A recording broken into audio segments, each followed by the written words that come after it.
Saudara-saudari sekalian, satu kejadian yang benar-benar di luar jangkaan telah berlaku. Adakah kami benar-benar perlu pulang ke Ukraine? Itulah kata-kata penuh sebak yang diluahkan kepada saya oleh Anastasia, seorang pelajar perubatan yang cantik dari Universiti Kebangsaan Kiev. Bayangkan, sekumpulan elit perubatan Ukraine yang baru sahaja selesai menghadiri persidangan akademik perubatan di Seoul, sedang dalam penerbangan pulang ke tanah air mereka. Namun, ketika merentasi ruang udara Laut Cina Selatan, enjin pesawat mereka mengalami kerusakan serius, memaksa satu pendaratan kecemasan dilakukan di lapangan terbang antarabangsa terdekat, lapangan terbang antarabangsa Kuala Lumpur, KLIA. Tahukah Anda, pelajar-pelajar jelita dari Ukraine ini, yang sepanjang hidup mereka mungkin tidak pernah mengenali Malaysia secara mendalam, akhirnya membuat keputusan mengejutkan. Hanya selepas 5 hari berada di sini bermula daripada pendaratan kecemasan itu, seluruh kumpulan tersebut mengisytiharkan keengganan mereka untuk pulang ke negara asal. Keteraturan yang mereka saksikan di lapangan terbang, keajaiban sistem perubatan yang mereka lalui di hospital, dan yang paling utama, dambaan mereka terhadap sebuah masyarakat aman tanpa peperangan, telah mengubah segalanya. Disinilah kampung halaman kami. Saya percaya Malaysia adalah rumah sebenar kami, bukannya Ukraine. Kata-kata daripada pelajar perubatan ini telah menggoncang kerajaan Ukraine dan mencetuskan perbincangan di peringkat antarabangsa. Apakah sebenarnya yang mereka saksikan di Malaysia? Mengapa mereka yang hidup dalam ketakutan peperangan mula menggelar Malaysia sebagai tanah air kedua? Nama saya Tan Yi Jun. Sepanjang 2 tahun yang lalu, saya telah berkhidmat sebagai penyelaras bagi program pertukaran perubatan antara Ukraine dan Malaysia di bawah mandat Kementerian Kesihatan. Saya telah menyaksikan sendiri detik-detik kebenaran ini. Salam sejahtera semua, saya Tan Yi Jun. Saya merupakan graduan Fakulti Perubatan Universiti Malaya yang mengkhusus dalam kerjasama perubatan antarabangsa. Kerana kebolehan saya bertutur dalam bahasa Rusia dan Ukraine, saya telah membantu ramai pelajar perubatan Ukraine yang datang menjalani latihan di Malaysia. Namun kejadian pada November tahun lalu telah mengubah pandangan hidup saya sepenuhnya. Pada petang itu, saya menerima panggilan kecemasan dari KLIA. Pesawat yang membawa pelajar perubatan dari Seoul ke Kiev terpaksa mendarat cemas akibat kegagalan enjin. Di dalam pesawat itu terdapat 16 orang pelajar perubatan wanita terbaik yang dipilih dari Universiti Kebangsaan Kiev, Universiti Kebangsaan Kharkiv, dan Universiti Negeri Dnipro. Ketua kumpulan mereka, Anastasia, merupakan pelajar tahun ke-5 Fakulti Perubatan Universiti Kiev yang berusia 22 tahun. Beliau adalah seorang wanita jenius yang telah menerbitkan tesis di Jurnal Perubatan Antarabangsa. Selain itu, ada Katerina yang berusia 21 tahun dari Universiti Kharkiv dan Oksana yang berusia 20 tahun dari Universiti Dnipro. Mereka semua adalah masa depan dunia perubatan Ukraine. Mereka baru sahaja membentangkan laporan mengenai keruntuhan sistem perubatan akibat peperangan dalam satu seminar perubatan medan perang di Asia Timur. Mengikut pelan asal, mereka sepatutnya terus terbang pulang ke Kiev dan mula menjalani praktikal di hospital pada keesokan harinya. Namun, takdir telah membawa mereka ke Malaysia, sebuah negara yang asing bagi mereka. Apabila penggerak enjin berbunyi kuat di ruang udara Laut Cina Selatan dan juru terbang mengumumkan pendaratan kecemasan, para pelajar ini diselubungi kebimbangan yang amat sangat. Anastasia kemudian memberitahu saya, pada saat itu, kami sudah bersedia untuk mati. Adakah setelah kami terselamat daripada kemusnahan perang di tanah air dan mendapat peluang belajar di luar negara, kami akan terkorban dalam kemalangan pesawat pula? Walau bagaimanapun, proses pendaratan kecemasan di KLIA berlangsung dengan sangat lancar. Arahan yang tepat dari menara kawalan, kesiapsiagaan sistem kecemasan, dan tindakan pantas selepas mendarat dilakukan dengan kerjasama yang mengagumkan. Semasa berjalan dari pesawat menuju ke balai ketibaan, ketegangan para pelajar mula bertukar menjadi kekaguman. Walaupun ia adalah situasi kecemasan di tengah malam, semua kemudahan di lapangan terbang berfungsi dengan sempurna. Perkara pertama yang mengejutkan mereka adalah layanan kaki tangan lapangan terbang. Meskipun menghadapi situasi luar jangka, para petugas tidak panik dan bertindak secara teratur. Penterjemah bahasa Ukraine disediakan dalam masa 10 menit untuk memberi penjelasan terperinci sekaligus meredakan kegusaran mereka. Katrina berkata dengan hairan, di lapangan terbang Kiev, mustahil untuk mendapatkan maklum balas pelbagai bahasa sepantas ini. Proses pemeriksaan imigresen juga dipermudahkan atas dasar pertimbangan khas. Prosedur yang biasanya mengambil masa berjam-jam selesai dalam tempoh 30 menit. Pengurusan bagasi juga sangat efisien. Bagasi ke semua 16 orang pelajar sampai ke tangan mereka tanpa sebarang kehilangan. Oksana berasa terharu dan berkata, "Bahkan di lapangan terbang Eropah pun saya tidak pernah melihat pengurusan secekap ini." Apa yang paling meninggalkan kesan mendalam adalah keprihatinan kaki tangan lapangan terbang. Mereka menyediakan snack dan minuman percuma kepada para pelajar yang keletihan akibat tekanan penerbangan jauh dan pendaratan cemas. Malah, pihak pengurusan turut menawarkan bantuan untuk mengatur penginapan hotel serta tempahan penerbangan untuk hari-hari seterusnya. Anastasia berkata sambil mengalirkan air mata, "Dalam keadaan perang di Ukraine, menerima layanan kemanusiaan sebegini terasa seperti sebuah mimpi." Di dalam bus yang membawa mereka ke hotel di tengah malam, para pelajar terpaku melihat pemandangan di luar tingkap. Walaupun sudah melepasi jam 2 pagi, jalan raya di Kuala Lumpur masih terang benderang dengan lampu dan tersusun rapi. Berbeza dengan Kiev yang berada dalam keadaan perang, di mana perintah berkurung dilaksanakan dan bandar diselubungi kegelapan malam. Kontras itu sangat kuat. Kewujudan kedai serbaneka 24 jam membuatkan mereka terpegun. Pemandangan kedai yang terang, bersih, dan dijaga oleh seorang pekerja wanita muda sendirian pada waktu tengah malam adalah satu keamanan rutin yang sukar dipercayai bagi mereka yang telah lama melalui penderitaan perang. Apabila tiba di hotel di kawasan Bukit Bintang, tanggapan mereka terhadap Malaysia menjadi semakin kukuh. Kaki tangan hotel, yang memahami situasi peperangan di Ukraine, menyambut mereka dengan penuh ikhlas. Sebagai tanda penghormatan kepada pelarian perang, pihak hotel malah menaik taraf bilik mereka dan menyediakan sarapan percuma. Kemudahan di dalam bilik seperti bidet automatik, langsir kawalan jauh, dan wifi berkelajuan tinggi sangat mengejutkan mereka. Di Ukraine, bekalan elektrik yang tidak stabil akibat perang menjadikan keselesaan sebegini sesuatu yang mustahil. Anastasia merenung pemandangan malam Kuala Lumpur dan berkata perlahan, "Saya tidak percaya wujud dunia yang begitu aman dan indah seperti ini." Keesokan paginya, pengalaman sebenar di Malaysia bermula. Syarikat penerbangan memaklumkan bahawa pembaikan pesawat memerlukan masa sekurang-kurangnya 5 hari. Pada mulanya para pelajar kelihatan risau, namun mereka segera melihat ini sebagai peluang berharga. Saya mencadangkan agar mereka melawat sistem perubatan di Malaysia, kerana saya percaya ini adalah peluang terbaik untuk mereka mempelajari kemajuan perubatan di sini. Mula-mula, kami melawat Fakulti Perubatan Universiti Malaya. Sebaik melangkah ke dalam kampus, wajah para pelajar terus berseri-seri. Kampus yang luas dan indah, kemudahan penyelidikan yang paling moden, dan yang paling penting, persekitaran aman, yang membolehkan pelajar fokus sepenuhnya pada pembelajaran. Sistem perpustakaan yang dibuka 24 jam sangat menyentuh hati mereka. Suasana di mana pelajar boleh belajar dengan selamat sehingga lewat malam adalah satu kemewahan yang tidak dapat dibayangkan semasa perang. Semasa melawat makmal penyelidikan, peralatan perubatan terkini dan dana penyelidikan yang melimpah membuatkan mereka terkedu. Anastasia menitiskan air mata apabila melihat mesin MRI yang paling canggih. Di Ukraine, peralatan sebegini sama ada telah dikeluarkan dari hospital untuk diselamatkan atau telah musnah di bom. Di sinilah baru kita boleh benar-benar melakukan penyelidikan perubatan untuk menyelamatkan nyawa, katanya. Sesi dialog bersama Profesor juga sangat bermakna. Profesor yang aktif dalam pertukaran antarabangsa menjelaskan secara terperinci mengenai sistem sokongan khas untuk pelajar Ukraine, termasuk beasiswa, pengecualian yuran, bantuan sara hidup, malah jaminan keselamatan keluarga mereka. Katrina berkata dengan nada sebak kepada profesor pakar bedah vaskular, "Jika saya dapat belajar dalam persekitaran sebegini, saya pasti akan menjadi pakar bedah jantung terbaik dunia dan menyelamatkan orang-orang di kampung halaman saya yang tercedera akibat perang." Pada hari kedua, kami merasai pengalaman menggunakan sistem MRT di Kuala Lumpur. Saya mahu mereka merasai sendiri kehidupan harian rakyat Malaysia. Struktur stesen KL sentral yang besar dan kompleks pada mulanya membuatkan mereka keliru. Namun mereka kagum dengan kejelasan papan tanda dan penggunaan bahasa Inggris yang mesra pengguna. Pemandangan di platform MRT sangat mengagumkan mereka. Walaupun pada waktu puncak pagi, terdapat keteraturan yang luar biasa. Semua orang beratur secara semula jadi di belakang garisan menunggu ketibaan tren. Katerina memuji, di Kiev, malah di stesen utama pun sukar untuk melihat keteraturan sebegini. Apabila tren tiba, satu lagi pemandangan menyentuh hati berlaku.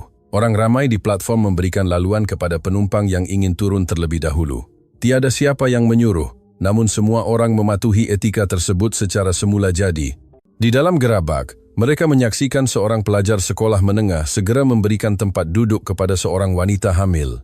Kelembutan dan budi bahasa yang bersahaja itu sangat menyentuh perasaan mereka. Oksana berkata dengan mata yang berkaca, "Di Ukraina, di mana hati manusia menjadi dingin akibat perang, sangat jarang untuk melihat keprihatinan sebegini lagi. Keindahan jiwa rakyat negara ini benar-benar menggoncang jiwa saya." Setibanya di Bukit Bintang, kami merasai pengalaman di kawasan pejalan kaki yang terkenal. Pemandangan ribuan orang yang berselisih jalan namun tiada seorang pun yang berlanggar atau bertembung kerana aliran yang teratur sangat menakjubkan. Namun pada saat itulah satu situasi luar jangka berlaku. Oksana tiba-tiba pengsan. Persekitaran yang asing, gangguan jet lag, serta kebimbangan terhadap kampung halaman nampaknya telah memberikan tekanan yang melampau kepadanya. Saya segera menghubungi talian 999. Apa yang mengejutkan adalah ambulans tiba dalam masa 4 menit sahaja. Di Ukraina, akibat perang, perkhidmatan ambulans telah lumpuh. Walaupun dihubungi, belum tentu ia akan sampai. Kepantasan tindak balas ini mengejutkan para pelajar.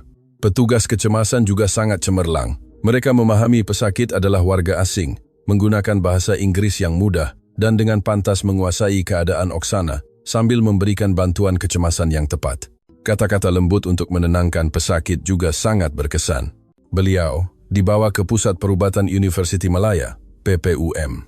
Di sini, para pelajar menyaksikan sendiri kecekapan sistem perubatan kecemasan Malaysia. Pendaftaran di unit kecemasan sangat pantas, dan kaunter khas untuk pesakit asing dibuka segera. Penterjemah bahasa Ukraina dan Rusia diatur dalam masa 15 menit, jadi tiada sebarang kebimbangan mengenai halangan bahasa. Doktor melakukan pemeriksaan dengan teliti dan mendiagnosisnya sebagai sindrom hiperventilasi akibat tekanan. Oksana hanya perlu berehat secukupnya.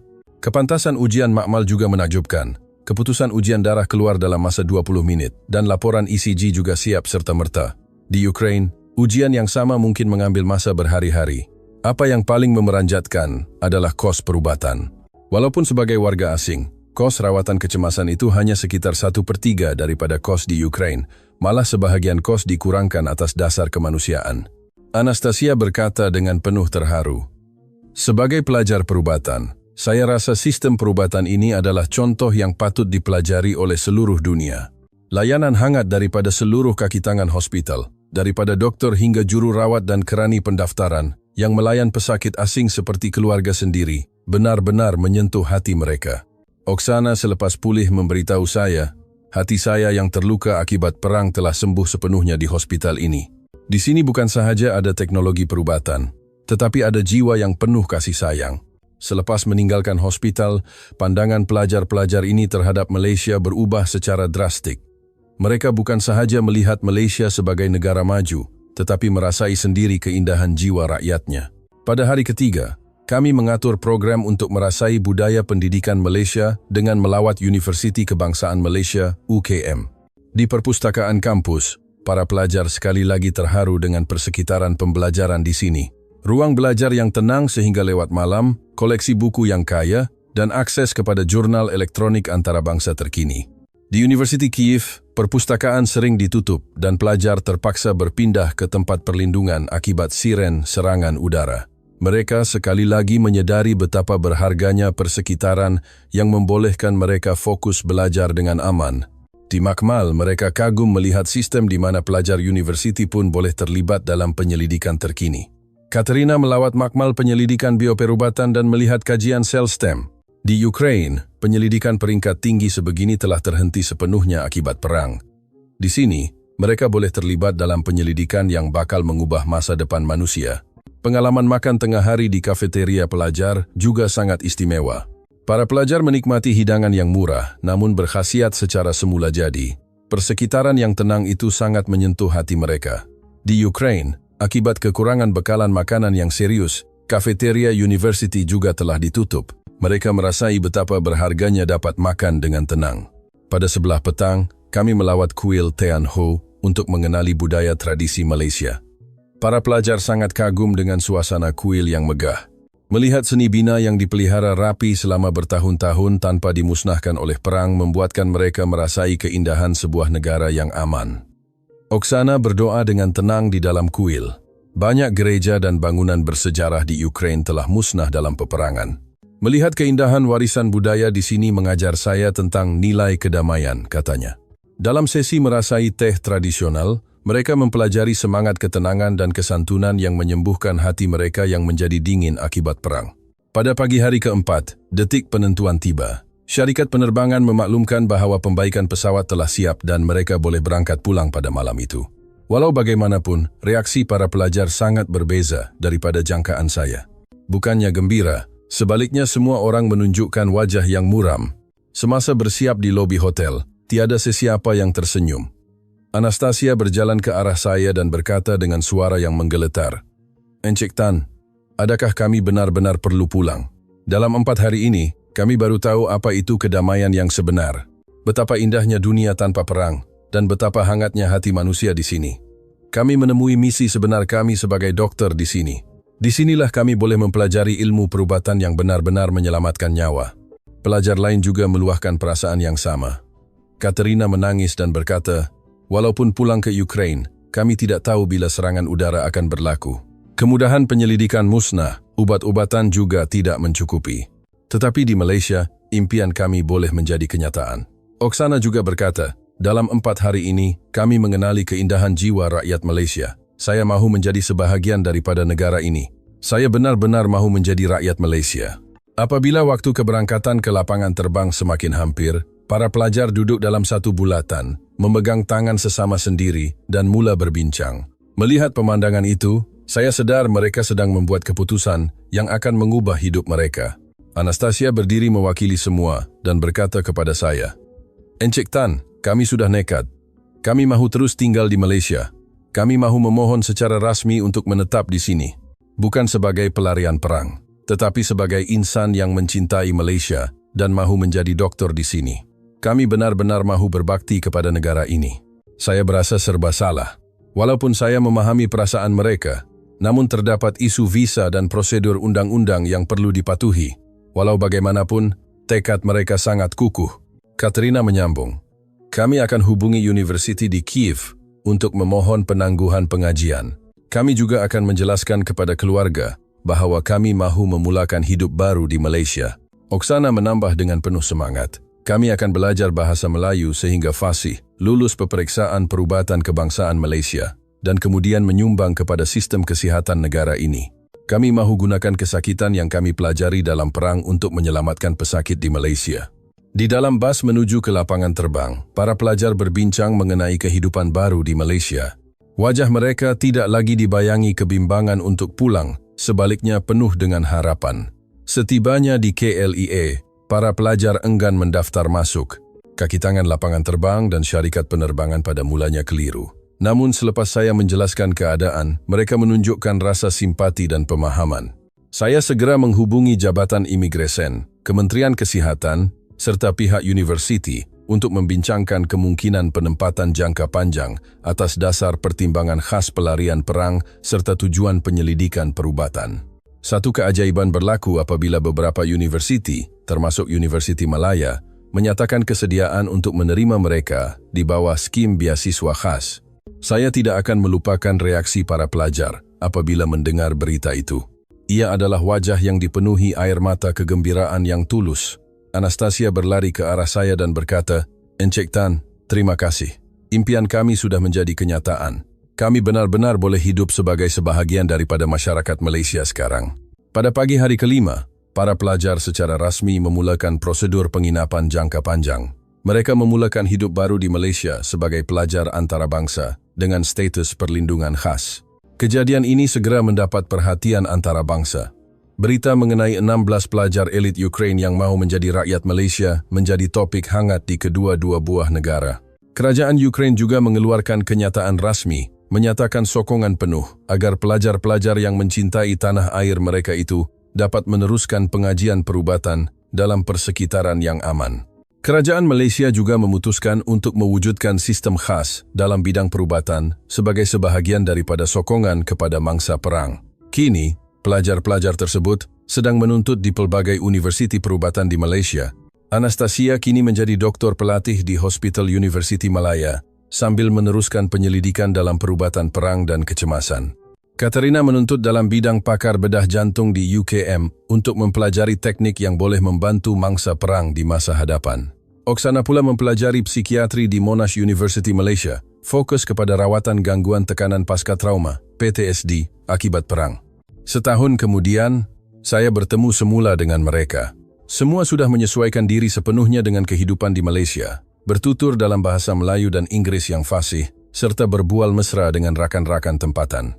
Anastasia memberitahu saya, "Encik Tan, kami telah membuat pilihan yang tepat. Di sini, baru kami dapat menjadi doktor, dalam erti kata yang sebenar. Kerana kami tahu pedihnya peperangan, kami lebih menghargai peluang belajar dalam persekitaran yang aman. Kami akan sumbangkan nyawa kami untuk sistem perubatan negara ini." Ramai daripada mereka sudah mula bersedia untuk memohon kewarganegaraan Malaysia. Mereka seia sekata berkata, "Kami benar-benar mahu menjadi rakyat Malaysia.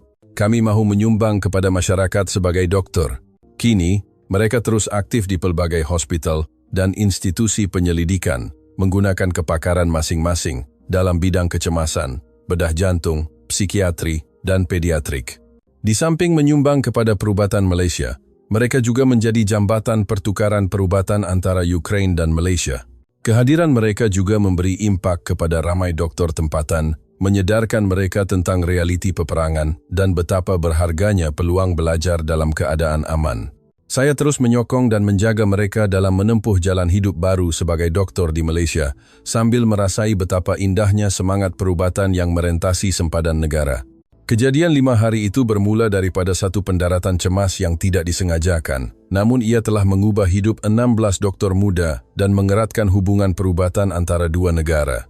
Walaupun dalam situasi tragis seperti peperangan, harapan dan kasih sayang yang tersemat di hati manusia mampu mencipta kemungkinan baru.